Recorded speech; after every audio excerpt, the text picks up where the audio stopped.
కామారెడ్డి పట్టణంలోని housing board సమీపంలోని వసుధ family restaurant అక్రమ కట్టడాన్ని కూల్చివేసిన మున్సిపల్ అధికారులు కేవలం ఒకే అక్రమ కట్టడాన్ని కూల్చివేయడంపై మున్సిపల్ అధికారులను నిలదీసిన కామారెడ్డి ఎమ్మెల్యే కాటిపల్లి వెంకట రమణారెడ్డి అక్రమ కట్టడాలను కూల్చివేతపై ఎమ్మెల్యే వెంకటరమణారెడ్డి పేరును ప్రతిపాదిస్తున్నారని మున్సిపల్ కమిషనర్ను అధికారులను నిలదీశారు. కామారెడ్డిలో అందరితో సమావేశం ఏర్పాటు చేసి చెప్పడం జరిగిందని, అందరి అభిప్రాయం కొరకే సెట్ బ్యాక్ కొరకు 2 నెలలు సమయం కావాలని కోరారని అన్నారు. మళ్లీ ఇంత తొందరలోనే కూల్చమని ఎవరు చెప్పారని కమిషనర్ పైన అధికారుల పైన మండిపడ్డారు. ఒకే హోటల్ కూల్చారు. ఇంకా నోటీసులు ఇచ్చినవి చాలా ఉన్నాయి కదా, వాటిని కూడా కూల్చాలని అన్నారు. ప్రభుత్వ సలహాదారులు మహమ్మద్ షబ్బీర్ అలీకి ఫోన్ చేసి తెలుసుకున్నారు. నేను కూడా చెప్పలేదని షబ్బీర్ అని చెప్పడంతో ఎవరు చెప్తే కూల్చివేశారని, ఇప్పటివరకు నోటీసులు ఇచ్చిన వారందవి కూడా కూల్చివేయాలని అన్నారు. కామారెడ్డి పట్టణాన్ని అభివృద్ధి కొరకు ఒక పద్ధతి ప్రకారం వెళ్దామని అనుకుంటే కావాలని ప్రజలను ఇబ్బందులు చేస్తున్నారని, ప్రజలను ఇబ్బంది చేసే పద్ధతులు మానుకోవాలని అన్నారు.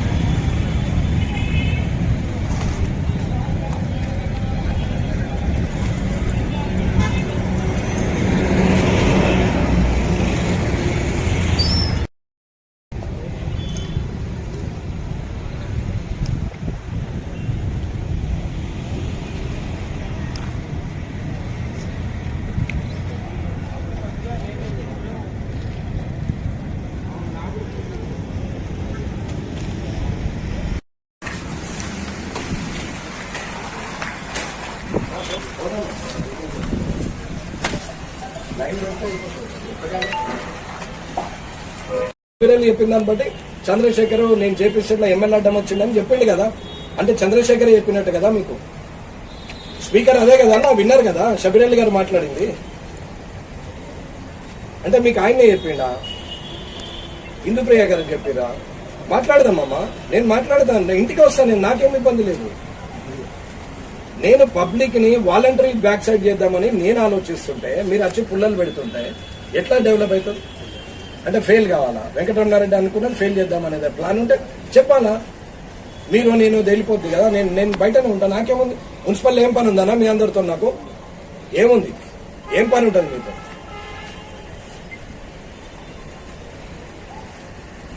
ప్రతిపక్షంలో ఉన్నప్పుడు ఈడికి వచ్చి ఉంచిపోవాలా, అధికారంకి వచ్చినాక కూడా ఈయన ఉంచిపోవాలా? రీతి రాదు, మనుషులు కాదు, అన్నం తింటలే, ఇంట్లో భార్య పిల్లలు లేరు, మీ కుటుంబాలు లేవు, అవి తింటే మీకేమన్నా మనసులో పడుతుందా? ఏమన్నా 10 మందిని కొట్టి తింటే ఓ పద్ధతి మీద పోవాలంటే అర్థమైతలేదు. ఎంత సంపాదిస్తారు అందరు కలిసి? 100 మీద పెట్టుకోపోతారా సంపాదించి? పదండమ్మా పోదాము. మీరు మీ రూల్ ప్రకారం చేశారు, మీకు ఎవ్వరు చెప్పలేదు కదా. సరే ఓకే, షబీర్ అలీ గారు చెప్పిన దాన్ని బట్టి కూడా ఆయననే అబద్ధం ఆడిండు. ఈయన బీజేపీ ఫ్లోర్ లీడరు, ఈయన తెలివి ఎక్కున్నది కాబట్టి ఈయన తప్పే. మీరు పదండి మరి, పోదాం దిగండి. లైన్ పడి లేని వాళ్ళను, వ్యాపారం చేసుకుంటున్న దర్పుగాలను అందరినీ బెదిరించుకుంటా కూర్చుంటే వాళ్ళకి బుద్ధి లేక అందరూ అనికి కూర్చుంటే మీ ఇష్టం ఉన్నట్టు చేస్తున్నారు. ఫస్ట్ లీడర్నే దిద్దాం పామ్మ. మీరు ఆయనకు తెలుసు, వీళ్ళకి ఇద్దరికి మొత్తం తెలుసు. ఎందరి సెకండ్ ఫ్లోర్ అనాథరైజ్డ్ కన్స్ట్రక్షన్ ఉన్నది, సెకండ్ ఫ్లోర్ డీవియేషన్స్ ఉండగా మున్సిపల్ రిజిస్ట్రేషన్ చేసుకోకుండా 2 ఉన్నాయి. చేసుకోకుండా ఉన్నారు, చేసుకుని రిలీజ్ చేసింది ఉన్నారు. ఆధారాలతోనే మాట్లాడుతున్నా, ప్రతి ఫైల్ ఉంది నా దగ్గర. ఈ మున్సిపల్, లాస్ట్ మున్సిపల్, 2 మున్సిపల్ ఏం చేశారో ప్రతి తెలుసు. పోదాం, తీద్దుదాం అన్న, తీయండి అన్న, రూల్ ప్రకారం ఉందామంటున్నా. నేనేం తప్పనట్లేదు అన్న, మీకు కూడా అర్థమవుతుంది అందరికి ఆఫీసర్లు. నేను రూల్ పొజిషన్ మాట్లాడుతున్నా, నేను తప్పనలే, మిమ్మల్ని తీసేసాడు తప్పనట్లా. పదండి పోదాం అమ్మ, పద. ఇక వెయిట్ చేయడం నాకు ఇష్టం లేదు. లేదా కలెక్టర్ రావాలి, ఏదో ఒకటి తేలాలి. నేను బయటోని కాదు. ఇంటికి ఎంత సపోర్ట్ చేస్తున్నామన్నా, మీ పని నేను చేస్తున్నా, మీకు నేను ఎంతసేపు ప్రొటెక్ట్ చేస్తున్నాము. ప్రతిదీ పబ్లిక్ లో మాట్లాడుకుంటా మున్సిపల్ ఎట్లా చేస్తుంది, డెవలప్ ఎట్లా చేస్తుంది, మోర్లు ఎట్లా తీస్తుంది. అసలు ఇల్లీగల్ మీరుండి పొలిటికల్ ప్రెషర్ చేస్తా ఉంటే వాళ్ళు ఏం చేస్తారని నేను మిమ్మల్ని ప్రొటెక్ట్ చేస్తే నన్ను పూర షికండింగ్ చేసేసి, నన్ను ఒక అడంగు విధానం చేసేసి 2 నిమిషాల్లో నేను అందరి లెక్క అయితే నేను అనేవంటుంటి అదేం పోయింది అట్లా అయ్యో నాకు తెలియదే తీసిరా అయ్యో అట్లయిందా అని చెప్పి తమ్మి మళ్ళీ వేపిస్తుంది అని చెప్పి 1 లక్ష తెమ్మంటుంటే నాదేం పోయింది. ఎటువంటి ఆయన వచ్చిండ బస్సులో ఎవరైనా వచ్చి కాంప్లైంట్ చేస్తాం, మీరు మాట్లాడాలని చూపిస్తాం. నడవండి, ఇప్పుడు మేము కూడా వార్త తీసుకుంటాము. వెళ్దాం పండి మేడం, మేడం వెళ్దాం, ఇప్పుడు అక్కడికి వెళ్దాం, చూద్దాం. ప్రొటెస్ట్ చేయకుంటే ఎట్లుంటుందో ఏర్పడుతుంది. ఇక విచ్చలవిడిగా నేను వదిలేస్తే ఏమవుతుందో మీకు అర్థమైంది. 100 సార్లు చెప్పినా మీకు విజిలెన్స్ పెట్టినప్పుడు ఏ నాయకుడు రాడు, ఏ చీటర్ నాయకుడికి రాడు, మీకు అర్థమైతలేదు, మీ ఉద్యోగాలకే సరే వస్తుందని చెప్పిన. అయినా ప్రొటెక్ట్ చేసుకుంటూ వచ్చినాం. మళ్ళీ పదాన్న ఫస్ట్ కౌన్సిలర్లు ఎవరైతున్నారో పాతోళ్ళు కొత్తోళ్ళు అందరు ఉన్నారు. నా పాత 49 మధ్యలోకి ఒక 10 మంది 15 మంది మళ్ళీ ఇప్పుడు అయింది. మిగతోళ్ళు ఉన్నారు, అందరు తెలుసు. చాట్ల రాజశేఖర్, చాట్ల వంశీ, పాత శివకృష్ణమూర్తి, మొత్తం మందిది, మొత్తం చంద్రశేఖర్ గారు, అట్లాగే ఉన్నటువంటి ఇంతకుముందున్న నర్సింహులు వాళ్ళు కానీ, పిప్పిరి సుష్మా వాళ్ళది కానీ అందరిది మాట్లాడదామమ్మా. నాదేం పోయింది, మీ అమ్మాయి పంచాయతీ పాడుగాను అందరిది ఎత్తుకొస్తా. మొత్తం మంది పర్సనల్ పోద్దు, సెట్ బ్యాక్స్ క్లియర్ చేయాలా, పాత దాంట్లో పోతే కొత్తది ముందడికి పోదా నేను అనుకుంటే పూర్తిగా నన్ను పర్సనల్ గా మాట్లాడిస్తున్నారు కదా. ఎన్నడైనా కంప్లైంట్ చేసినామా నేను ఎవరి లీడర్ గురించి? చేసిండా మీకు లీడర్ గురించి? మరి ఇంకేం చేయాలని? మీరు ఏ లీడర్ చెప్పంటే పోయినరు అంటే మీకు ఇంత ధైర్యం ఎక్కడి నుంచి వచ్చింది? ఇంతగానము డెవలప్మెంట్ మోటో ఉంటే మరి నాకెందుకు ఈ పంచాయతీ? నడురు పోదాం, చేసేద్దాం పదండి. రాజేష్ గారు ఫైల్ చెప్పండి, లేకుంటే పేర్లు చెప్పాలన్నా, అడ్రస్, నంబరు, ఓనర్ పేరు, పర్మిషన్ నంబరు, డేటు అన్ని ఫోన్లోనే ఉంటాయి. నేను ఫోన్ చూసి చదువుతాను, నాకేం పుస్తకం అవసరం లేదు. చదవమంటే చదువుతాను. కానీ అందరు కౌన్సిలర్లు చూసి చదువుతా, మాట్లాడు చేసి ఖచ్చితంగా సక్సెస్ అవుతుందనే నమ్మకం ఉండే నాకు 100% లేదు. ఎందుకంటే నేను ఫెయిర్ ఉన్నా కాబట్టి నన్ను నమ్ముతారు జనం అనేది నాకు నమ్మకం ఉండే. చాలా మందికి కరెక్టెడ్ పీపుల్ కి అనిపించే చెడు బాగున్నాడా, అవుతుందా, జనం ఇంటారా అంటే చేస్తే యాద ఉంచుకుంటారా, ఎలక్షన్ అప్పుడు 1000 ఓటేస్తారా? నేను తెలిసినా కదా, నేను చెప్పాను. మార్పు అయితే వచ్చింది కదా జనం, ఇది కూడా వస్తుంది కదా. పోదాం పదండి, మరి నాకేముందాం.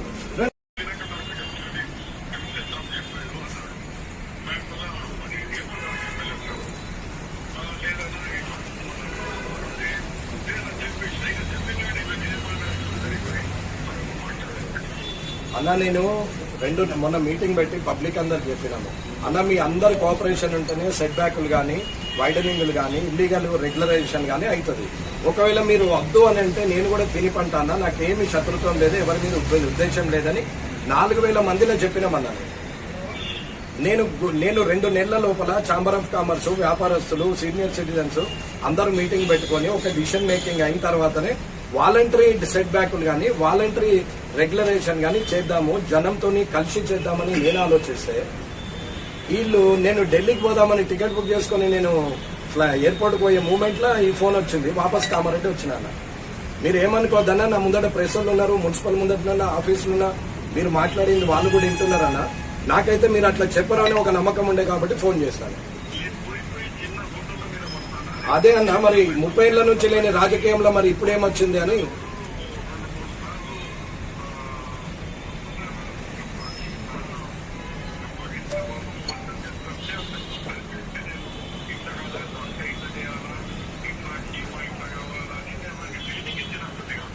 అది చెప్పిండు అన్న వేణు, నాకు అది కూడా చెప్పిండు. షబీర్ భాయ్ దగ్గరకు వస్తే ఇట్లా అన్నాడని కూడా చెప్పిండు. ఇది సంగతి.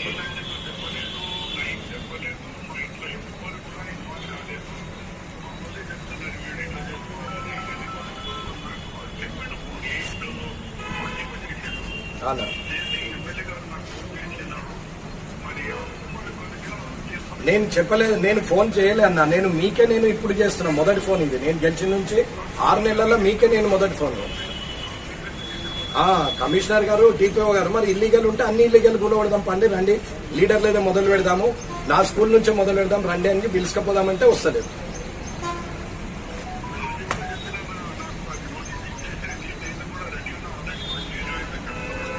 అవును, సెట్ బ్యాక్ అయింది షేర్. అది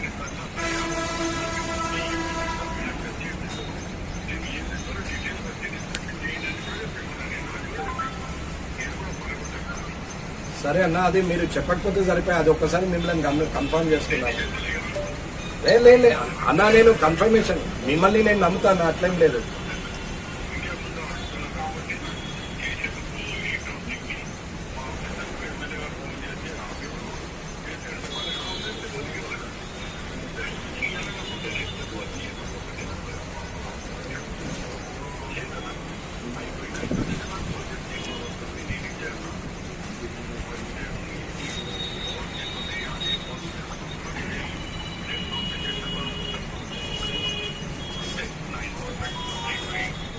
సరే అన్న, అదే ఒకసారి కనుక్కున్నాను. నమస్తే అన్న. నమస్కారం. నేను ఒప్పుకుంటాను కాదు, అంతే. ఒకటే మాట, నా ఇండివిజువాలిటీకి మించిన ఆస్తి లేదు, నా రెస్పెక్ట్ నేను కూడా కొట్టు. నా ఇన్వాల్వ్మెంట్ లేకుండా మీరు చేసేటప్పుడు ఎమ్మెల్యే ఉన్నాడు, చెప్పన్నా బుడక ఎమ్మెల్యేకి ఏంటి చెప్పేది, చైర్మన్ చెప్తే అయిపోయి అనుకున్నారా? షబీర్ అలీ గారికి చెప్పారా? మరి మాట్లాడితే నేను షబీర్ అలీ గారికి ఫోన్ చేస్తాను, నాకేం ఇబ్బంది లేదు. అట్లా అలా మీరు ఏమైనా చేసిరా, మరి గులగొట్టమని చెప్పిరా అని అడుగుతా స్పీకర్ పెట్టి. నాకేముంది, మాట్లాడతా, నాకేం ఇబ్బంది లేదు.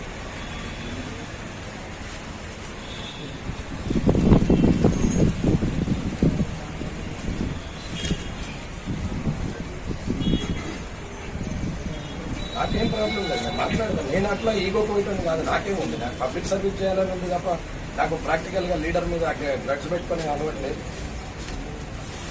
నేను 100 సార్లు చెప్పినా, నాకు ఎవరూ శత్రువు కాదు.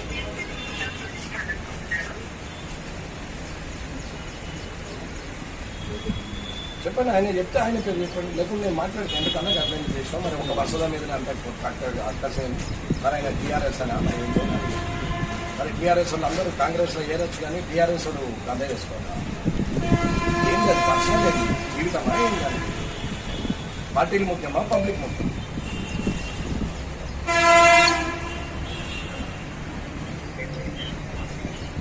అన్న నమస్కారం.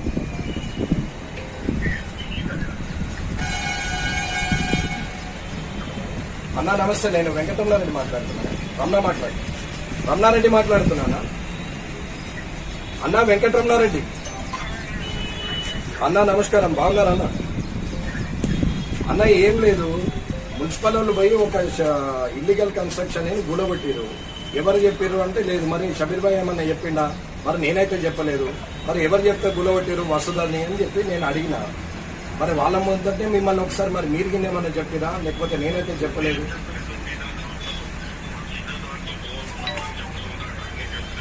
నాకు తెలుసన్నా మీ గురించి, అందుకే అంటుంది.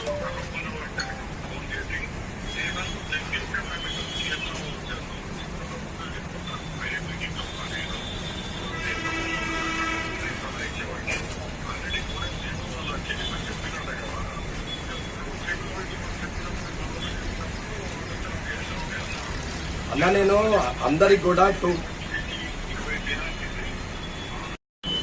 నాకేమీ లేదు, చంద్రశేఖర్కి ఏమైనా చేస్తాను, నాకేమి ఇబ్బంది లేదు. నేను ముజిబ్ గోవర్ధన్ ప్రతి ఒక్కరికి చేస్తాను, నాకు వాళ్ళ ఇంటికి కూడా వస్తాను. నేను సిస్టమ్ అగెనిస్ట్ తప్పు ఒప్పుకే నేను శత్రువును అని చెప్పిన. ఎన్నిసార్లు చెప్పాలా? నీతుల రమణారెడ్డి తిరిగి కొట్టింది మీకు. నేను నీతులు చెప్తా ఉంటే ఇది నీతులు చెప్పుకుంటూనే పోతాడు, గింతటోడు అన్నట్టు అయిపోయింది. అమ్మండి 6 నెలల నేను 15-20 రోజుల నుంచి పబ్లిక్ కోసం ఈ నుండి నిన్న సాయంత్రం పోయిన. కానీ బాధ్యులు ఎవరో నండి, పోదాం ఇక స్టార్ట్ చేద్దాం. అయిందేదో అయిపోయింది. ఏమన్నా చామర్ చేసేది ఉండే అన్న, పోనీ ఎమ్మెల్యేకి చెప్పొద్దు, నోటీస్ చేయొద్దని రూల్ ఉంటే నాకు అథెంటిక్ గా నాకు ఒకటి ఇస్తే అయిపోతుంది, ఏం ప్రాబ్లం లేదు. నాకు అట్లా కూడా ఒప్పుకుంటాను. ఎమ్మెల్యే గారికి మున్సిపల్ మీద అధికారం లేదు, ఒక లెటర్ ఇచ్చేయండి. లేదు మీరు ఒక లెటర్ పెట్టండి, డైరెక్టర్ మున్సిపల్ అడ్మినిస్ట్రేషన్ యూఐడి వాళ్ళకి చెప్పండి, అర్బన్ డెవలప్మెంట్ అథారిటీ వాళ్ళకి చెప్పండి, యూఐడి వాళ్ళకి రాస్తారు. ముఖ్యమంత్రి గారు దానికి మంత్రి, ఇప్పుడు principal secretary, chief secretary Shanthakumar గారు ఎవరో ఒకరు మీరు క్లారిఫికేషన్ రండి. ఎమ్మెల్యే గారు ఈ మున్సిపల్ మీద మాట్లాడవచ్చా, ఆయన ఇన్వాల్వ్ కావచ్చా, లేకపోతే ఏదైనా చేయాలంటే ఆయన నోటీసులో పెట్టాల్సిన అవసరం ఉందా లేదా, అసలు వాట్ ఈస్ ద ప్రొసీజర్ అని అడగండి అమ్మా. ఒక లెటర్ ఇస్తారు, నేను ఓపిక ఉంది నాకు, నెల రోజులు ఇలా ఏం లేదండి ఎమ్మెల్యే గారు 0 అని అన్నట్టు. నాదేం పోయిందమ్మా, పెట్టి క్లారిటీ తీసుకోండి, ఎమ్మెల్యే గారు ఏం లేదని. అట్లయితే పీడనే పోతే చేసుకోండి, ఇక మీ ఇష్టం చేసుకోండి, నేను ఎందుకు అడ్డం వస్తాను? అప్పుడు పబ్లిక్ లో ఉంటాము, నాకేమున్నది. అనవసరంగా డిగ్రేడ్ ప్రోగ్రామ్స్ అన్ని చేయాల్సిన అవసరం ఏంటి? చేయనప్పుడు అదొకటే ఎందుకు అంత పొద్దున 6 గంటలకు పోయింది అని అంటే మళ్ళీ అంటే ఆఫీస్ టైమింగ్స్ అయితే మళ్ళీ జనం ఉంటారు, ఇది మళ్ళీ ఇబ్బంది అవుతుందని వెళ్ళాం సార్. ఏదైనా డెమాలిషన్స్ ఎర్లీ మార్నింగే చేస్తారు సార్. ఎర్లీ మార్నింగ్ రేపు ఇప్పుడు కమిటీ ముందు పెట్టమన్నారు కదా సార్. అన్ని ఇంకా ఏమైనా డెమాలిషన్స్ ఉన్నారని కమిటీ ముందు పెట్టి కమిటీ డెసిషన్ తీసుకొని చేస్తాం సార్. నోటీసులు అన్ని ఇచ్చిన కమిటీ ముందు పెట్టాలి కదా. పెడతాం సార్ 100%. మరి ఆ కమిటీ ముందు మీరు పెట్టకుండా అన్నట్టుగా ఇంకా అనాథరైజ్లు ఇంకా ఏమన్నా ఉన్నాయి కదా. లేదంటే ఫ్లోర్స్ ఇంకా మీరు అన్నట్టుగా ఫ్లోర్స్ 2 ఫ్లోర్స్ తీసుకొని 3 ఫ్లోర్స్ కట్టిన వల్ల కూడా ఇప్పుడు నోటీస్ ఇచ్చేసి సార్ లిస్ట్ మొత్తం కూడా కమిటీ ముందు పెట్టి డెసిషన్ తీసుకున్న తర్వాతనే ఫర్దర్ ప్రొసీడ్ అవుతాం. ఆ భాగంలో ఇదెందుకు ముట్టిరమ్మా? మీరు చేస్తలేరని నేను అనట్లా. 100% నోటీసులు ఇచ్చారు. ఓపెన్ ప్లేస్ లో కూడా నోటీసులు ఇవ్వమన్నాం, ఇస్తున్నారు. మెజర్మెంట్ చేయమన్నాం, చేసిరు. ఆన్లైన్ చేస్తున్నారు, అన్ని బరాబరే చేస్తున్నారు. ఎందుకు ఇంత ఆత్రం వచ్చింది? నడవలు ఏమంత ఇంత ఆగం? అన్ని బాగానే చేస్తున్నాయి, నేను తప్పు మాట్లాడలేదు. మీరు పని చేయలేదని అనలేదు. ఎంటైర్ ఎపిసోడ్ లో ఏ వీడియోలను చూసుకోండి, మీరు పని చేయలేదు అని నేను మాట్లాడాలా? నేను ఎందుకు అంత అర్జెంట్ వచ్చింది అని అడిగాను. కరెక్ట్ ప్రశ్నకు సమాధానం చెప్తే ఆర్గ్యుమెంట్ ఉండదు. దాన్ని డైవర్ట్ చేయడానికి ప్రయత్నం చేస్తే ఇబ్బంది అవుతుంది. నేను మా తల్లి నేను ఇప్పుడు చేతులెత్తి కూడా దండం పెట్టి చెప్తున్నాను, నాకు కొట్లాడే ఉద్దేశం లేదు. నేను డెవలప్మెంట్ చేసే ఉద్దేశం నేను చెప్తున్నా. మీ కౌన్సిలర్లకు మీకు చెప్తున్నాను. నేను పార్టీ పరంగా మాట్లాడుతున్నాను. 49 మంది కౌన్సిలర్లకు మీకు చెప్తున్నాను. మీ ఆఫీషియల్ అమ్మ సిస్టమేటిక్ గా ప్రజల ఆక్షేపణ లేకుండా వారి అనుగ్రహంతో వాళ్ళు ఒప్పుకున్న దాన్ని బట్టి వాళ్ళు ఏం చెప్తారో విని దాని మీద పోదామని చెప్తారు. ఇదేమి సెంట్రల్ గవర్నమెంట్ రూల్ కాదు, స్టేట్ గవర్నమెంట్ రూల్ కాదు. రాత్రి పోవాలా జీవో తీస్తామంటారు. జీవో తీసిన